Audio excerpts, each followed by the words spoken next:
An affordable and flexible prosthetic socket, a Title Network Plus and EPSRC funded project led by myself, Dr. Michael Berthaume, and co-investigators Professor Deborah Andrews and Dr. Alex Dickinson.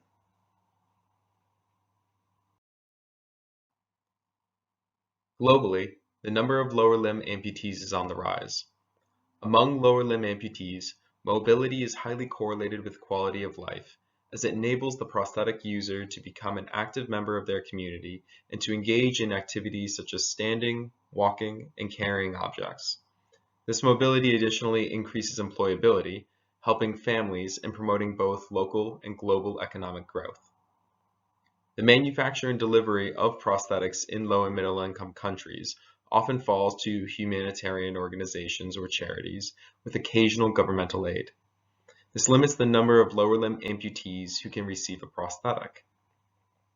Many low and middle income countries utilize a prosthetic technology that uses a hard polypropylene plastic, which requires a trained prosthetist to manufacture the part of the prosthetic which interacts with the amputee, which is called the socket.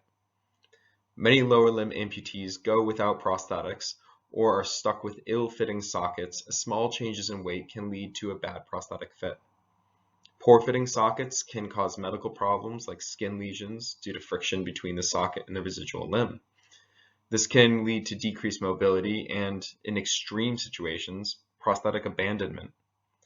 The hard polypropylene plastic used to manufacture the socket is additionally not recyclable and must be imported from foreign countries like Switzerland, creating a large carbon footprint, especially if countries are far away, like in Southeast Asia. A flexible lower limb prosthetic socket, not requiring a prosthetist to manufacture, and made from sustainable materials, would increase mobility for those with lower limb loss, improving quality of life, decreasing abandonment, and, if manufactured from local sustainable materials, decreasing carbon footprint. For this project, we will be co-designing and prototyping a flexible, weight-bearing prosthetic socket with two low and middle-income countries from Southeast Asia, namely Sri Lanka and Cambodia. Both countries have recently undergone mine-based conflicts, which has created a large amputee population.